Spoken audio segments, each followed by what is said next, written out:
Em última instância, a cultura é todas as coisas produzidas. Tanto as cidades, quanto as obras de arte, quanto as ideias, tudo, absolutamente tudo. Então esquece esse peso moral que tem o negócio ser cultura ou não ser cultura. Funk é cultura nesse sentido porque é uma produção cultural e ponto final, entendeu? Não tem choro. E aí, galera, beleza? O meu nome é Rodrigo Ferrari, ou Antipraxis no Instagram e Rodrigo Chensky no Facebook. Bem-vindos ao meu canal.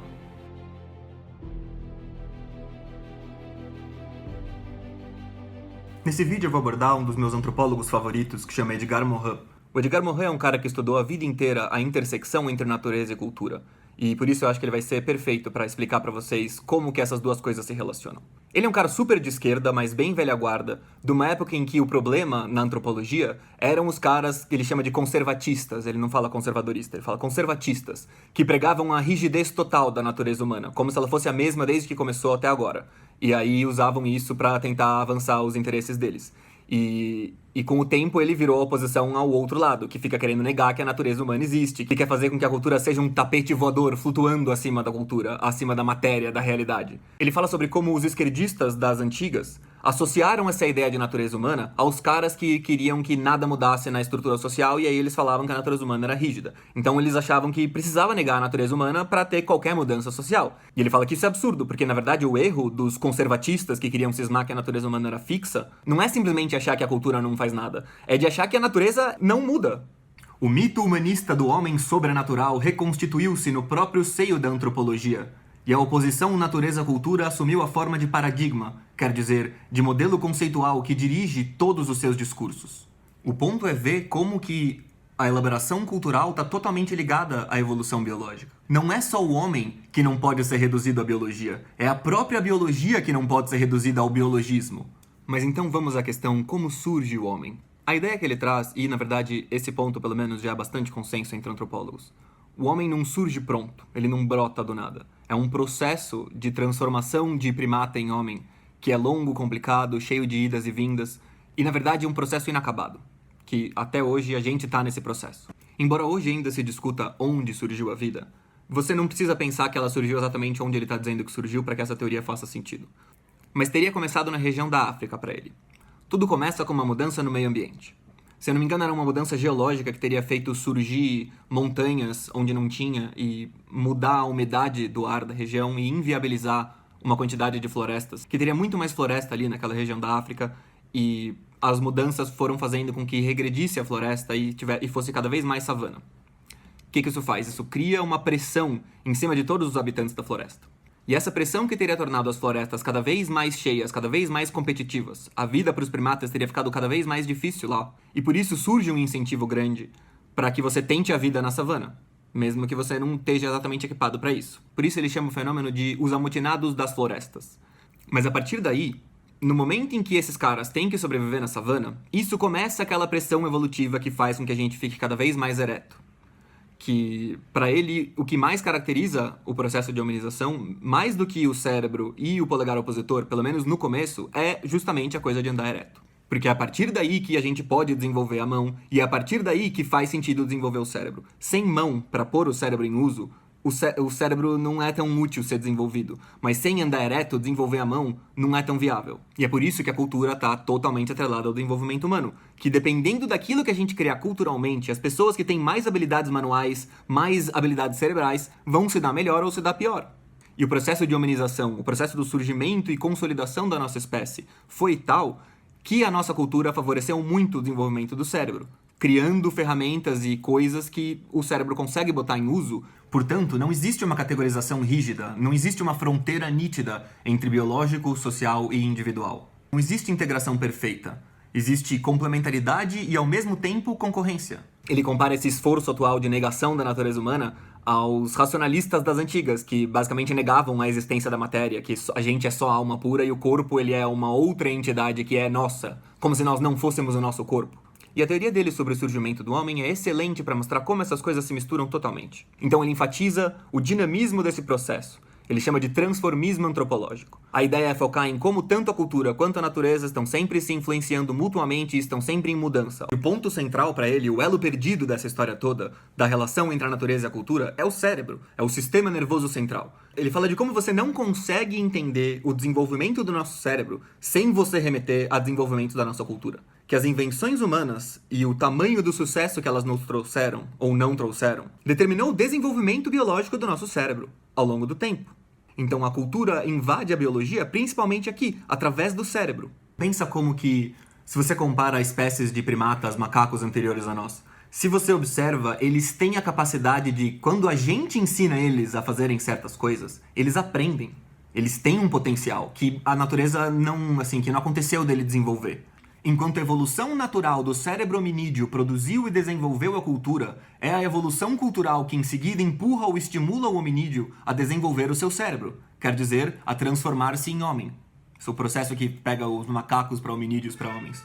O processo de cerebralização é ontogenético, quer dizer, a complexificação socioestrutural instiga o pleno emprego das aptidões cerebrais. E filogenética, quer dizer, por mutações que produzem novas aptidões, que vão começar a ser exploradas pela complexificação sociocultural. Isso equivale a dizer que, se o desenvolvimento da paleocultura exerce uma pressão muito grande a favor da cerebralização, ontogenética e filogenética, inversamente, a cerebralização traz um prêmio de desenvolvimento à complexidade sociocultural. E já tá ficando meio escuro aqui, né? Mas tem pelo menos mais uma questão que é essencial tratar aqui. Que é a da juvenilização, ou do prolongamento da infância. É bom ter ela em mente quando a gente demoniza essa história de que, todo mundo tá ficando muito infantil e tudo mais. Mas isto é essencial da espécie humana.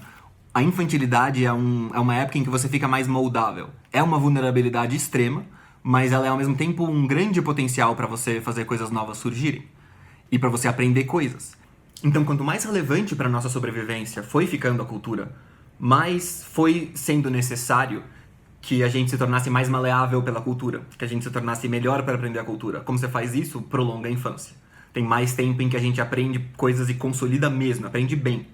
Isso faz com que nosso potencial de ir aprendendo a coisa ao longo da vida seja enorme. Compara os humanos bebês com outras espécies. Você vê a zebra parindo uma zebrinha, sei lá, em alguns dias a zebrinha já presta. Um bebê é inútil por anos.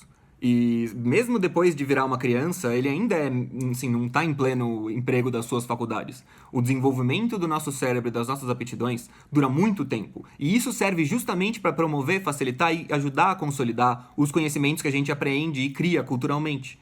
Esse prolongamento da nossa infância tá num conjunto de mutações biológicas que são favorecidas pela nossa cultura. Sem o desenvolvimento de uma cultura, das ferramentas e das ideias necessárias para você cuidar de uma criança por, 10 anos, até ela virar útil, dificilmente a nossa espécie vai evoluir numa direção que as crianças duram tanto tempo como crianças. Ou a gente desaparece, ou as nossas crianças viram mais úteis. Por isso tudo tá ligado, não tem essa de só cultura ou só natureza. Não tem essa mesmo porque toda a influência que a própria natureza exerce foi influenciada pela cultura.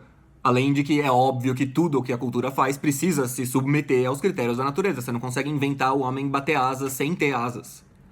Então, começa por aí. E termina com a cultura vai lá e decide quem sobrevive ou não. O cara que inventa a lança vai lá e mata os caras que não inventaram ferramentas. Pronto. Você acabou com a biologia, você acabou com as mutações biológicas de todo aquele grupo lá que fez um monte de mutação, não inventou lança. Culturalmente não inventaram lança, se ferrou, mata tudo. E uma coisa que eu acho bem legal do que ele faz aqui é essa interconexão entre várias matérias, necessariamente. Eu não gosto dessa cisma de ficar separando departamentos e cismando que você não pode se meter num negócio que você não tem diploma.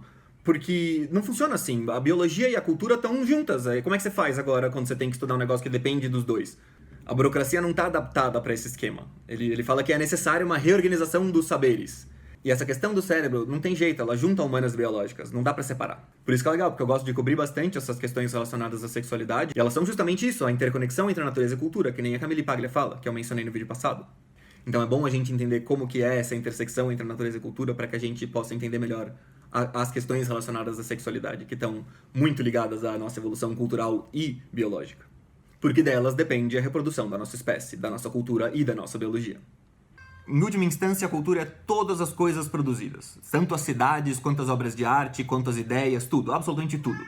Então esquece esse peso moral que tem o negócio ser cultura ou não ser cultura. Funk é cultura nesse sentido porque é uma produção cultural e ponto final, entendeu? Não tem choro. A cultura se insere complementarmente na regressão dos instintos e na progressão das competências organizacionais. O que ele diz? Que na medida em que a nossa espécie foi evoluindo, foi passando de macaco para humano, a gente vai tendo cada vez menos programação por instinto. Tipo, uma formiga, coisa assim, ela faz um monte de coisa, mas ela já nasce com a programação orientando ela a fazer isso. Tipo, que nem a gente tem o ato reflexo de bater no joelho e levantar a perna. Tipo, tudo isso numa formiga, tudo é assim na formiga. E a gente tem cada vez menos disso. E isso é justamente para que a gente possa se condicionar. Ao invés de vir com o condicionamento, com a resposta já dada, a gente cria as respostas. Por isso é assim, não dá para jogar fora o tamanho da influência que a cultura exerce no nosso comportamento e na nossa vida. Mas ao mesmo tempo é ridículo jogar fora a biologia, porque as duas estão absolutamente ligadas. A ponto de uma determinar a outra e a outra determinar uma e esse processo ficar acontecendo o tempo todo. E a infância, essa infantilização, ela está estreitamente ligada ao potencial cerebral. Não lembro muito bem as questões fisiológicas envolvidas nisso, mas o processo de fazer o cérebro crescer e caber dentro da caixa craniana não é muito simples. E ele envolve, por exemplo... ele faz esse paralelo interessante, eu não lembro onde ele faz aqui no livro, não tem a citação. Que quando o homem descobre o fogo, quando o homem domestica o fogo, na verdade, quando ele aprende a reproduzir o processo de fazer fogo e ensinar para os outros esse processo, daí a gente viabiliza assim, a era do comer carne cozida. E quando você come carne cozida, você precisa muito menos de dentes para mastigar a carne. Tem assim, parte da mandíbula. Imagina que a mandíbula ocupa o maior espaço dentro da sua cabeça. E você precisa ter um monte dela para você quebrar a carne crua. Mas aqueles que tiveram mutações com menos dente, que tiveram menos espaço da caixa craniana dedicado à mandíbula, tem mais espaço para cérebro. Então, o fogo promove, assim, viabiliza que tenha mais espaço na cabeça e daí favorece as mutações que nesse espaço criaram cérebro na diminuição da mandíbula necessária para sobreviver. É difícil explicar isso, mas saca, é muito interconectado aquilo que a gente faz culturalmente, porque você pode dizer que o fogo é uma invenção cultural, em certo sentido, é difícil fazer a frase do jeito correto aqui, mas pensa que o fogo é natural. Só que quando você aprende a fazer e aprende a ensinar, e daí os homens sabem fazer isso, aí é cultural, saca? Não é só o desenvolvimento biológico do cérebro que é indispensável para compreender a formação da cultura, mas é também o desenvolvimento cultural que é indispensável para conceber o desenvolvimento biológico do cérebro até o Homo sapiens. O cérebro não é unicamente uma estrutura biológica, mas uma parte da estrutura social. Isso é uma frase do Katz. Ele fala que dá para entender a sociedade como uma interconexão organizadora de sistemas nervosos centrais. A sociedade seria, então, esse esquema de conectar e organizar o sistema nervoso central de cada um. E então é isso, galera. Até a próxima. Falou!